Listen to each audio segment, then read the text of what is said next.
ओम शांति 15/2/2021 साकार महावाक्य। बाबा कहउछन्ति मीठे बच्चे, एही संगम युग चढ़ती कला अर्थात उत्थानर युग अटे। एथिरे समस्तंकर कल्याण होइथाए, सेथिपाई कुहाजाए चढ़ती कला तेरे भाने सर्व का भला। अर्थात तुमर उत्थान हेले सारा विश्वर कल्याण होइथाए। तो बाबा कहउछन्ति मीठे बच्चे, एही संगम युग चढ़ती कला अर्थात उत्थानर युग अटे। एथिरे समस्तंकर कल्याण होइथाए, सेथिपाई कुहाजाए चढ़ती कला तेरे भाने सर्व का भला। अर्थात तुमर उत्थान हेले सारा विश्वर कल्याण होइथाए।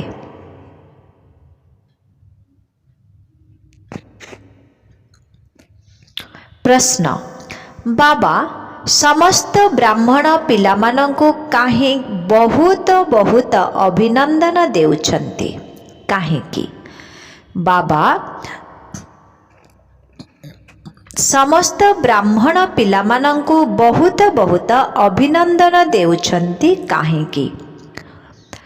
उत्तर, काहेकि ना बाबा कहउछन्ति तुमे संतान माने मनुष्यरु देवता हेउछ। तुमे माने एबे रावणर जंजीररु अर्थात अनेक प्रकारर बंधनरु मुक्त हेउछ। तुमे स्वर्गर राजपद प्राप्त करुछ, सम्मानर सहित उत्तीर्ण हेउछ, किंतु मु नुहे।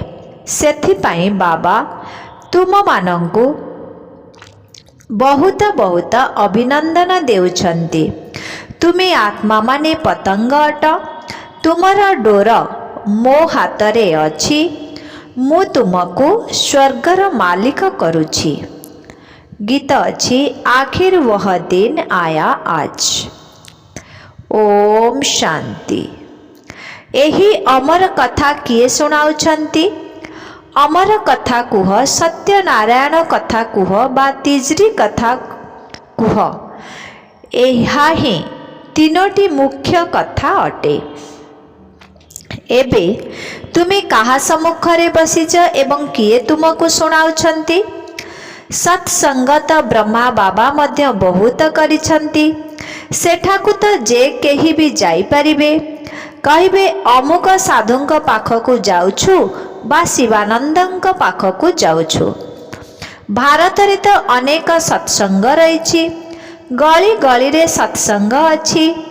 माता माने मध्य शास्त्र पुराण अध्ययन करी सत्संग करुछन्ति। तेबे सेही सबु सत्संग मानंकरे मनुष्य मानंको सुनाउथिबार देखिबाको मिलिथाए, किंतु एठारे तो आश्चर्यजनक कथा हेउछि। तुम मानंक बुद्धि रे किए अछन्ति? परमात्मा। तुमे कहुछ एबे बाबा आम सम्मुखकु आसिछन्ति। निराकार बाबा आमको पाठ पढ़ाउछन्ति। लोकमाने कहिबे बाह, ईश्वर तो नाम रूपरु अलगा अटंती। बाबा बुझाउछन्ति नाम रूपरु अलगा कौनसी वस्तु न थाए। तुमे पिलामाने जानिछ एठारे कौनसी साकार मनुष्य पाठ पढ़ाउ नाहांती, किंतु आउ केउठी भी जाओ सारा विश्वरे शरीरधारी मनुष्य ही पाठ पढ़ाई थांती। किंतु एठारे तो परम पिता परमात्मा पाठ पढ़ाउछन्ति, जहांको निराकार गॉड फादर कुहा जाए। से ही निराकार पिता ब्रह्मांक शरीर रे प्रवेश करी पाठ पढ़ाउछन्ति। एहा बिल्कुल नुआ कथा अटे, किंतु तुमे माने जन्म जन्म जेउ कथा सबु सुनी सुनी आसीछ, ये अमुक पंडित अथवा गुरु अटंती, यही भली अनेक अनेक नाम रहिछि। भारत तो बहुत बड़, जे भी जहा किछि सिखाउछन्ति बा बुझाउछन्ति से मध्य मनुष्य ही अटंती, ଏବଂ ଯେଉଁମାନେ ଶୁଣୁଛନ୍ତି ବା ଶିଷ୍ୟ ହୋଇଛନ୍ତି ସେମାନେ ମଧ୍ୟ ମନୁଷ୍ୟ ଅଟନ୍ତି। ଅନେକ ପ୍ରକାରର ମନୁଷ୍ୟ ଅଛନ୍ତି। କହନ୍ତି ଅମୁକ ଗୁରୁ ପ୍ରବଚନ କରୁଛନ୍ତି, ତେବେ ସର୍ବଦା ଶରୀରର ହିଁ ନାମ ନିଆଯାଇଥାଏ।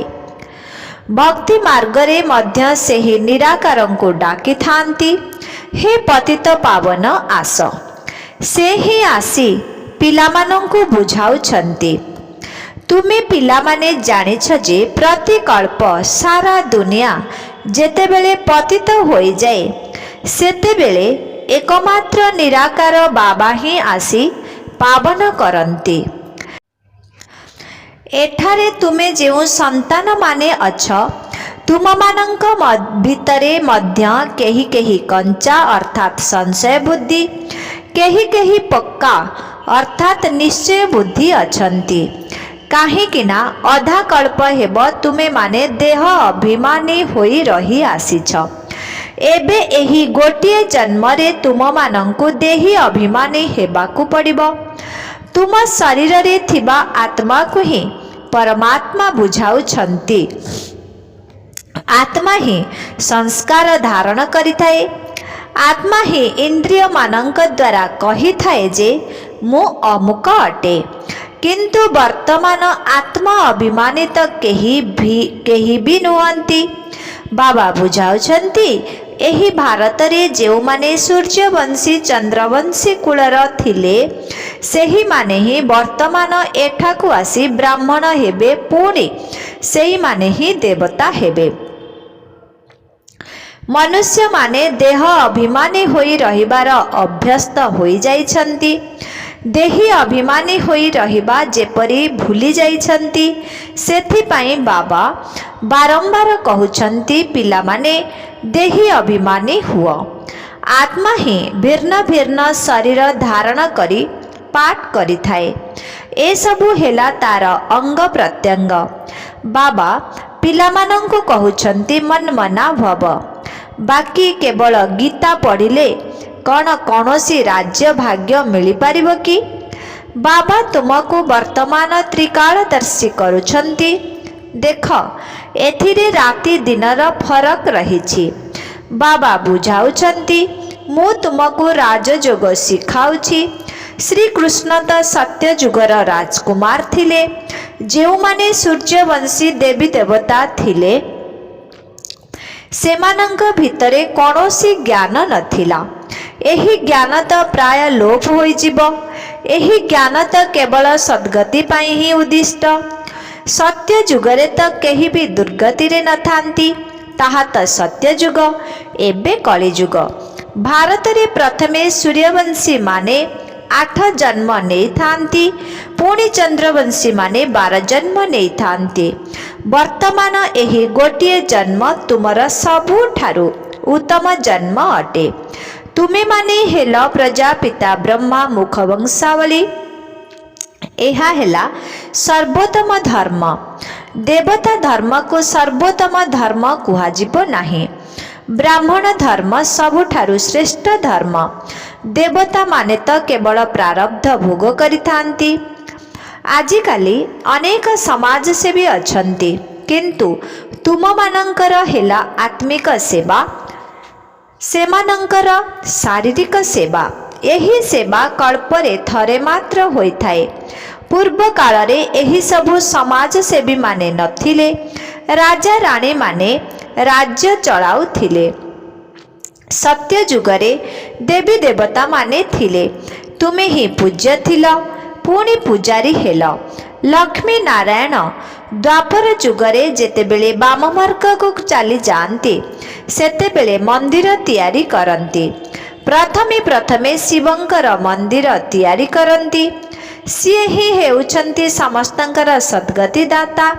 ତେଣୁ ତାଙ୍କର ନିଶ୍ଚିତ ପୂଜା ହେବା ଦରକାର। ଶିବ ବାବା ହିଁ ଆତ୍ମାମାନଙ୍କୁ ନିର୍ବିକାରୀ କରିଥିଲେ ନା। ସେଥିପାଇଁ ଶିବ ବାବାଙ୍କ ପରେ ପୁଣି ଦେବୀ ଦେବତାମାନଙ୍କର ପୂଜା ଆରମ୍ଭ ହୁଏ। ତୁମେମାନେ ହିଁ ପୂଜ୍ୟ ଥିଲ, ପୁଣି ପୂଜାରୀ ହୋଇଛ। ବାବା ହିଁ ବୁଝାଉଛନ୍ତି, ଚକ୍ରକୁ ସବୁବେଳେ ମନେ ପକାଅ। 84 जन्मर सीढ़ी रे तलकू खसी खसी एकदम तलकू खसी जाइछ। एबे तुमर उन्नतिर कला हेउछि। कुहा जाए जेतेबेले तुमर उपरकू चढ़िबार समय आसे सेतेबेले समस्तंकर कल्याण होइथाए। मु वर्तमान सारा दुनियार मनुष्य मानंकर उन्नति कला कराउछि। पतित पावन आसी समस्तंकु पवित्र करुछंती। जेतेबेले सत्ययुग थिला सेतेबेले तुमर उन्नति कला थिला। बाकी सबु आत्मा माने मुक्ति धामरे थिले। बाबा आसी बुझाउछंती मीठा मीठा पिला माने मोर जन्म भारत रे ही हेउछि। शिव बाबा आसीथिले। शास्त्र रे एक कथार गायन मध्य अछि। वर्तमान पुनर्बार आसीछंती। एहाकू राजस्व अश्वमेध अविनाशी रुद्र ज्ञान यज्ञ कुहा जाउछि। स्वराज्य प्राप्त करिबा पई एही यज्ञ रचना करा जाइछि। पूर्वरु मध्य एथिरे विघ्न पड़िथिला एवं वर्तमान मध्य पड़ुछि। माता मानंक उपरे अत्याचार हेउछि। कहउछंती बाबा आमको एही बिकारी पुरुष माने उल्लंघन करुछंती। आमको पवित्र रहिबाकू देउनाहांती। बाबा आपण आमर रक्षा करंतु। शास्त्र रे मध्य देखा जाइछि द्रौपदीर रक्षा होइथिला। एबे तुमे 21 जन्म पाई बेहद बाबांक ठारू वर्षा नेबा पाई आसीछ। एही जोगर यात्रा रे रही निजको पवित्र करुछ। पुणी जदि बिकारी हेब तेबे सत्यानाश होइजिब। एकदम तळकू खसीजिब। सेथिपाई बाबा कहउछंती पवित्र निश्चित रहिबाकू हेब। जेउ माने कल्प पूर्वरु पवित्र होइथिले सेई माने ही पवित्रतार प्रतिज्ञा करिवे। पुणी केही तो पवित्र रही पारिबे आउ केही रही पारिबे नाही। मुख्य कथा हेला जोग। जदि जोग करिब पवित्र रहिब एवं स्वदर्शन चक्र घुराउथिब तेबे जाई उच्च पद पाइब। विष्णुंकर दुईटी रूप लक्ष्मी नारायण सेठारे राज्य करिथांते ना। किंतु विष्णुंकु जेभली शंख चक्र आदि देई देइछंती से सबु देवता मानंकर नथिला। लक्ष्मी नारायणंकर मध्य नथिला। विष्णु तो सूक्ष्म लोकरे थांती। तांको सृष्टि चक्रर ज्ञानर आवश्यकता नाही। सेठारे इंगित द्वारा सबु कार्य चले। एबे तुमे जानिछ जे आमे शांति धामर निवासी अटु। ताहा हेला निराकारी दुनिया। तेबे आत्मा की प्रकार जिनिस ताहा मध्य कौनसी मनुष्य जानि नाहांती। कहि देउछंती आत्मा ही परमात्मा। आत्मा पाई कहउछंती गोटिए चमकु थिबा तारा अटे जे कि भ्रुकुटी मध्यरे रहिछि। जहाँको यही आखि द्वारा देखा जाई पारिबो नाही। हुए तो केही केते भी चेष्टा करू काच बाक्स इत्यादि रे बंद करी रखू जे देखिबा आत्मा किपरि बाहरुछि। चेष्टा करुछंती किंतु काहाकू भी जना पड़ू नाही आत्मा कौन जिनस एवं किपरि बाहरी जाउछि। बाकी केवल एतिकी कहउछंती जे आत्मा तारका सदृश अटे। दिव्य दृष्टि बिना ताकू देखा जाई पारिबो नाही। भक्ति मार्ग रे अनेकंकु साक्षात्कार होइथाए। गीता रे वर्णित अछि जे अर्जुन को अखंड ज्योतिर साक्षात्कार होइथिला। अर्जुन कहिले मु सहन करि पारु नाही। बाबा बुझाउछंती आत्मा एभली कौनसी तेजमय वस्तु नुहे। जेतेबेले आत्मा आसी शरीर रे प्रवेश करुछि सेतेबेले कौन किछि जना पड़ुछि कि? एबे तुमे माने मध्य जानुछ जे बाबा किपरि प्रवेश करी सुनाउछंती। आत्मा ही आसी कथा कहूछि। ए सबु मध्य ड्रामा रे निर्धार्य अछि। एथिरे कहार शक्तिर कौनसी कथा नाही। ସେଥିପାଇଁ ବ୍ରହ୍ମାଙ୍କର ଆତ୍ମାକୁ ଶରୀର ଛାଡ଼ି ଯିବାକୁ ପଡ଼ିନଥାଏ। ଏସବୁ ସାକ୍ଷାତକାର କରିବାର କଥା। ଏହା କେତେ ଆଶ୍ଚର୍ଯ୍ୟଜନକ କଥା ନା, ବାବା ଆସି କହୁଛନ୍ତି ମୁଁ ମଧ୍ୟ ସାଧାରଣ ଶରୀରରେ ପ୍ରବେଶ କରୁଛି। ଆତ୍ମାକୁ ମଧ୍ୟ ଡାକିଥାନ୍ତି ନା, ଆଗରୁ ଆତ୍ମାମାନଙ୍କୁ ଡାକି ସେମାନଙ୍କୁ ଭଲ ମନ୍ଦ ପଚାରୁଥିଲେ। ଏବେ ତ ତମ ପ୍ରଧାନ ହୋଇଗଲେଣି। ବାବା ମଧ୍ୟ ଏଥିପାଇଁ ଆସୁଛନ୍ତି ଯେ ମୁଁ ଯାଇ ପତିତମାନଙ୍କୁ ପବିତ୍ର କରିବି। 84 ଜନ୍ମର ଗାୟନ ମଧ୍ୟ ରହିଛି। ତେବେ ବୁଝିବା ଦରକାର ଯେ ଯେଉଁମାନେ ପ୍ରଥମରୁ ଆସିଛନ୍ତି ସେଇମାନେ ହିଁ 84 ଜନ୍ମ ନେଇଥିବେ। ସେମାନେ ତ ଲକ୍ଷ ଲକ୍ଷ ବର୍ଷ କହିଦେଉଛନ୍ତି। ଏବେ ବାବା ବୁଝାଉଛନ୍ତି ମୁଁ ତୁମକୁ ସ୍ୱର୍ଗକୁ ପଠାଇଥିଲି, ସେଠାରେ ତୁମେ ରାଜ୍ୟ କରୁଥିଲ। ତୁମେ ଭାରତବାସୀମାନଙ୍କୁ ସ୍ୱର୍ଗକୁ ପଠାଇଥିଲି। ସଙ୍ଗମ ଯୁଗରେ ରାଜଯୋଗ ଶିଖାଇଥିଲି। ବାବା କହୁଛନ୍ତି ମୁଁ କଳ୍ପର ସଙ୍ଗମ ଯୁଗରେ ଆସୁଛି। ଗୀତାରେ ପୁଣି ଯୁଗେ ଯୁଗେ ଆସୁଛନ୍ତି ବୋଲି ଲେଖି ଦେଇଛନ୍ତି। ଏବେ ତୁମେମାନେ ଜାଣୁଛ ଯେ ଆମେ କିପରି 84 ଜନ୍ମର ସିଡ଼ି ଚଢ଼ୁଛୁ, ପୁଣି ଓହ୍ଲାଉଛୁ। ଉତ୍ଥାନର କଳା ପୁଣି ପତନର କଳା ହୋଇଥାଏ। ଏବେ ଏହି ସଙ୍ଗମ ଯୁଗ ହେଲା ସମସ୍ତଙ୍କର ଉତ୍ଥାନର ଯୁଗ, ଯେଉଁ ଯୁଗରେ ସମସ୍ତଙ୍କର ଉତ୍ଥାନ ହୋଇଥାଏ। ସମସ୍ତେ ଏବେ ଉପରକୁ ଅର୍ଥାତ୍ ମୁକ୍ତିଧାମକୁ ଚାଲିଯିବେ। କିନ୍ତୁ ତୁମେମାନେ ପୁନର୍ବାର ପାଠ କରିବା ପାଇଁ ଆସିବ। ସତ୍ୟ ଯୁଗରେ ଅନ୍ୟ କୌଣସି ଧର୍ମ ନଥିଲା। ତାକୁ କୁହାଯାଏ ନିର୍ବିକାରୀ ଦୁନିଆ। ପରେ ପୁଣି ଦେବୀ ଦେବତାମାନେ ବାମ ମାର୍ଗକୁ ଯାଇ ଯଥା ରାଜା ରାଣୀ ତଥା ପ୍ରଜା ସମସ୍ତେ ବିକାରୀ ହୋଇଯାଆନ୍ତି। ବାବା ବୁଝାଉଛନ୍ତି ହେ ଭାରତବାସୀ, ତୁମେମାନେ ନିର୍ବିକାର ଏ ଦୁନିଆରେ ଥିଲ। ଏବେ ହେଲା ବିକାରୀ ଦୁନିଆ। ଏଠାରେ ଅନେକ ଧର୍ମ ଅଛି, କିନ୍ତୁ ଏକମାତ୍ର ଦେବୀ ଦେବତା ଧର୍ମ ନାହିଁ। ତେବେ ନିଶ୍ଚିତ ଭାବରେ ଯେତେବେଳେ ସେହି ଧର୍ମ ନଥିବ ସେତେବେଳେ ତ ସ୍ଥାପନା ହେବ। ବାବା କହୁଛନ୍ତି ମୁଁ ଆସି ବ୍ରହ୍ମା ଦ୍ୱାରା ଆଦି ସନାତନ ଦେବୀ ଦେବତା ଧର୍ମର ସ୍ଥାପନା କରୁଛି।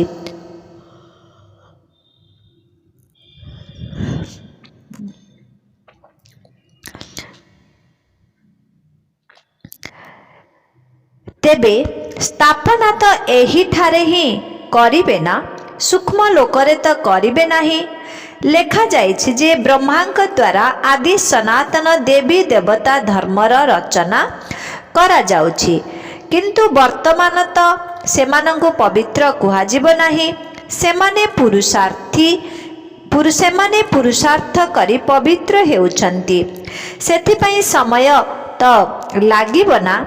ପତିତରୁ ପାବନ କିପରି ହେଲେ ଏକଥା କୌଣସି ଶାସ୍ତ୍ରରେ ନାହିଁ। ବାସ୍ତବରେ ମହିମା ତ ଏକମାତ୍ର ବାବାଙ୍କର ହିଁ ଅଟେ। ବାବାଙ୍କୁ ଭୁଲିବା କାରଣରୁ ହିଁ ଅନାଥ ହୋଇଯାଇଛନ୍ତି ଏବଂ ଲଢ଼େଇ ଝଗଡ଼ା କରିବାରେ ଲାଗିଛନ୍ତି। ପୁଣି କହୁଛନ୍ତି ସମସ୍ତେ ମିଶି କିପରି ଏକ ହୋଇ ରହିବା। ସମସ୍ତେ ଭାଇ ଭାଇ ଅଟନ୍ତି ନା। ବାବା ତ ଅନୁଭବୀ ଅଟନ୍ତି। ଭକ୍ତି ମଧ୍ୟ ଯିଏ ବହୁତ କରିଛନ୍ତି, ସବୁଠାରୁ ଅଧିକ ଗୁରୁ ମଧ୍ୟ କରିଛନ୍ତି। ଏବେ ଶିବ ବାବା କହୁଛନ୍ତି ଏ ସମସ୍ତଙ୍କୁ ଛାଡ଼, ଏବେ ମୁଁ ତୁମକୁ ମିଳିଯାଇଛି। ଏକମାତ୍ର ସଦ୍ଗତି ଦାତା, ଏକମାତ୍ର ସତ୍ ଶ୍ରୀ ଅକାଲ ବୋଲି କହିଥାନ୍ତି, କିନ୍ତୁ ଏହାର ଅର୍ଥ କିଛି ନୁହନ୍ତି। ଶାସ୍ତ୍ର ତ ବହୁତ ପଢ଼ୁଛନ୍ତି। ବାବା ବୁଝାଉଛନ୍ତି ଏବେ ସମସ୍ତେ ପତିତ ପାବନ ଅଟନ୍ତି। ଆଚ୍ଛା, ବାବା ବୁଝାଉଛନ୍ତି ଏବେ ସମସ୍ତେ ପତିତ ଅଟନ୍ତି, ପୁଣି ଦୁନିଆ ପବିତ୍ର ହୋଇଯିବ। ଭାରତ ଅବିନାଶୀ ଅଟେ, ଏ କଥା କାହାକୁ ଜଣା ନାହିଁ। ଭାରତର କେବେ ବି ବିନାଶ ହୁଏ ନାହିଁ କି କେବେ ପ୍ରଳୟ ମଧ୍ୟ ହୁଏ ନାହିଁ। କିନ୍ତୁ ଏଭଳି ଦେଖାଇଛନ୍ତି ଯେ ଶ୍ରୀକୃଷ୍ଣ ଓସ୍ତପତ୍ର ଉପରେ ସାଗରରେ ଭାସି ଭାସି ଆସିଥିଲେ। ତେବେ ଓସ୍ତପତ୍ର ଉପରେ ଥିବା ଶିଶୁଟିଏ ଆସିପାରିବ ନାହିଁ। ବାବା ବୁଝାଉଛନ୍ତି, ସତ୍ୟ ଯୁଗରେ ତୁମେମାନେ ଗର୍ଭରୁ ବହୁତ ଆରାମରେ ଜନ୍ମ ନେବ। ଏବେ ବାବା ବୁଝାଉଛନ୍ତି, ସତ୍ୟ ଯୁଗରେ ତୁମେମାନେ ଗର୍ଭରୁ ବହୁତ ଆରାମରେ ଜନ୍ମ ନେବ। ସେଠାରେ ଗର୍ଭ ମହଲ କୁହାଯାଏ, ଏଠାରେ ତ ଗର୍ଭ ଜେଲ। ସତ୍ୟ ଯୁଗରେ ହେଲା ଗର୍ଭ ମହଲ। ଆତ୍ମାକୁ ପୂର୍ବରୁ ହିଁ ସାକ୍ଷାତକାର ହୋଇଯାଏ। ଏହି ଶରୀର ଛାଡ଼ି ଆଉ ଗୋଟିଏ ଶରୀର ନେବାକୁ ହେବ। ସେଠାରେ ସମସ୍ତେ ଆତ୍ମ ଅଭିମାନୀ ରହିଥାନ୍ତି। ମନୁଷ୍ୟ ତ ନା ରଚୟିତାଙ୍କୁ ନା ରଚନାଙ୍କର ଆଦି ମଧ୍ୟ ଅନ୍ତକୁ ଜାଣିଛି। ଏବେ ତୁମେମାନେ ଜାଣିଛ, ବାବା ହେଲେ ଜ୍ଞାନର ସାଗର, ତୁମେମାନେ ମାଷ୍ଟର ଜ୍ଞାନ ସାଗର। ତୁମେ ମାତାମାନେ ଜ୍ଞାନର ନଦୀ ଅଟ ଏବଂ ଗୋପ ଅର୍ଥାତ୍ ଭାଇମାନେ ହେଲେ ଜ୍ଞାନ ମାନ ସରୋବର। ଏମାନେ ଜ୍ଞାନ ନଦୀ ଅଟନ୍ତି, ତୁମେମାନେ ହେଲ ସରୋବର। ପ୍ରବୃତ୍ତି ମାର୍ଗ ମଧ୍ୟ ଦରକାର ନା? ତୁମମାନଙ୍କର ପବିତ୍ର ଗୃହସ୍ଥ ଆଶ୍ରମ ଥିଲା, ଏବେ ପତିତ ଗୃହସ୍ଥ ଅଟେ। ବାବା କହୁଛନ୍ତି, ଏକଥା ସର୍ବଦା ମନେ ରଖ ଯେ ମୁଁ ଆତ୍ମା। ଏକମାତ୍ର ବାବାଙ୍କୁ ହିଁ ସ୍ମରଣ କରିବାକୁ ହେବ। ବାବା ଆଜ୍ଞା ଦେଇଛନ୍ତି, କୌଣସି ଦେହଧାରୀକୁ ସ୍ମରଣ କର ନାହିଁ। ଏହି ଆଖି ଦ୍ୱାରା ଯାହା କିଛି ଦେଖୁଛ ତାହା ସବୁ ସମାପ୍ତ ହୋଇଯିବ। ସେଥିପାଇଁ ବାବା କହୁଛନ୍ତି, ମନ୍ମନା ଭବ, ଅର୍ଥାତ୍ ନିଜକୁ ଆତ୍ମା ମନେକରି ମୋତେ ମନେ ପକାଅ। ମଧ୍ୟାଜି ଭବ ଅର୍ଥାତ୍ ସ୍ୱର୍ଗ ଦୁନିଆକୁ ମନେ ପକାଅ। ଏହି ପୁରୁଣା ଦୁନିଆ ରୂପୀ କବରସ୍ଥାନ ବା ଶମଶାନ ଭୁଲି ଯାଅ। ମାୟାର ତୋଫାନ ତ ବହୁତ ଆସିବ, ସେସବୁକୁ ଡରିବାର ନାହିଁ। ତୋଫାନ ତ ବହୁତ ଆସିବ, କିନ୍ତୁ କର୍ମେନ୍ଦ୍ରିୟ ମାନଙ୍କ ଦ୍ୱାରା କୌଣସି ଭୁଲ କର୍ମ କରିବାର ନାହିଁ। ତୋଫାନ ସେତେବେଳେ ଆସିଥାଏ ଯେତେବେଳେ ତୁମେ ବାବାଙ୍କ ଭୁଲି ଯାଇଥାଅ। ଏହି ଯୋଗର ଯାତ୍ରା ଥରେ ମାତ୍ର ହୋଇଥାଏ, ସେସବୁ ହେଲା ମୃତ୍ୟୁଲୋକର ଯାତ୍ରା, କିନ୍ତୁ ଏହା ଅମର ଲୋକକୁ ଯାତ୍ରା। ସେଥିପାଇଁ ବାବା କହୁଛନ୍ତି, କୌଣସି ବି ଦେହଧାରୀଙ୍କୁ ମନେ ପକାଅ ନାହିଁ।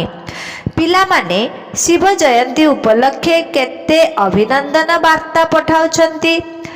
ବାବା କହୁଛନ୍ତି, ତତ୍ ତ୍ୱମ୍ ଅର୍ଥାତ୍ ମୁଁ ମଧ୍ୟ ତୁମକୁ ଅଭିନନ୍ଦନ ଦେଉଛି।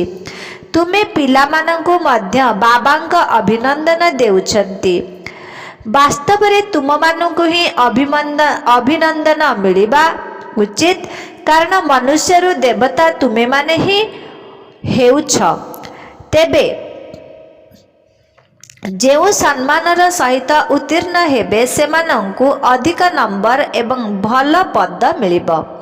ବାବା ତୁମମାନଙ୍କୁ ଅଭିନନ୍ଦନ ଦେଉଛନ୍ତି ଯେ ଏବେ ତୁମେମାନେ ରାବଣର ଜଞ୍ଜିରରୁ ମୁକ୍ତି ପାଉଛ। ସମସ୍ତ ଆତ୍ମାମାନେ ପତଙ୍ଗ ସଦୃଶ ଅଟନ୍ତି। ସମସ୍ତଙ୍କର ଡୋର ବାବାଙ୍କ ହାତରେ ଅଛି। ସେହି ହିଁ ସମସ୍ତଙ୍କୁ ଘରକୁ ନେଇଯିବେ, କାରଣ ସିଏ ହିଁ ସମସ୍ତଙ୍କର ସଦ୍ଗତି ଦାତା ଅଟନ୍ତି।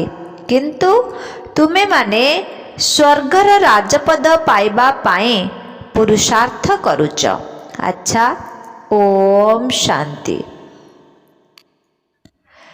ମିଠେ ମିଠେ ଶିଖିଲ ଦେ ସନ୍ତାନ ମାନଙ୍କ ପ୍ରତି ମାତ ପିତା ବାପ ଦାଦାଙ୍କର ମଧୁର ସ୍ନେହ ଭରା ସ୍ମୃତି ଏବଂ ସୁପ୍ରଭାତ। ଆତ୍ମିକ ପିତାଙ୍କର ଆତ୍ମିକ ସନ୍ତାନ ମାନଙ୍କୁ ନମସ୍ତେ। ଆତ୍ମିକ ସନ୍ତାନ ମାନଙ୍କର ଆତ୍ମିକ ପିତାଙ୍କୁ ଓମ୍ ଶାନ୍ତି ନମସ୍ତେ। ଧାରଣା ପାଇଁ ମୁଖ୍ୟ ସାର 1 ନମ୍ବର, ସମ୍ମାନର ସହିତ ଉତ୍ତୀର୍ଣ୍ଣ ହେବା ପାଇଁ ଏକମାତ୍ର ବାବାଙ୍କୁ ହିଁ ମନେ ପକାଇବାକୁ ହେବ, କୌଣସି ଦେହଧାରୀଙ୍କୁ ନୁହେଁ। ଏହି ଆଖି ଦ୍ୱାରା ଯାହା କିଛି ଦେଖାଯାଉଛି ସେ ସବୁକୁ ଦେଖୁଥିଲେ ମଧ୍ୟ ଦେଖିବାର ନାହିଁ। 2 ନମ୍ବର, आमे माने अमरलोक अर्थात सत्ययुग अभिमुखे यात्रा करुछे। सेथिपाई मृत्युलोक अर्थात कलिजुगर कौनसी कथा आम मनरे न रहिबा दरकार। एही कर्मेंद्रिय मानक द्वारा कौनसी प्रकारर विकर्म न हेउ सेथि प्रति ध्यान देबा दरकार। वरदान निजर अतीन्द्रिय सुखमय स्थिति द्वारा अनेक आत्मा को आवाहन करुथिबा विश्व कल्याणकारी हुआ। जेते जेते अंतिम कर्मातीत स्थिति निकट को आसीब सेते अधिक शब्द ठारू ऊर्ध्वरे शांत स्वरूप स्थिति अधिक प्रिय लागिब।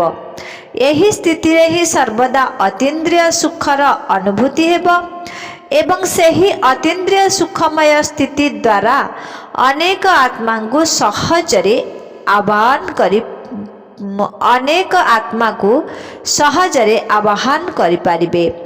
एही भली शक्तिशाली स्थिति ही विश्व कल्याणकारी स्थिति। एही स्थिति द्वारा जेते भी दूर रे रहुथिबा आत्मा निकटरे संदेश पहुंचाई पारिबे।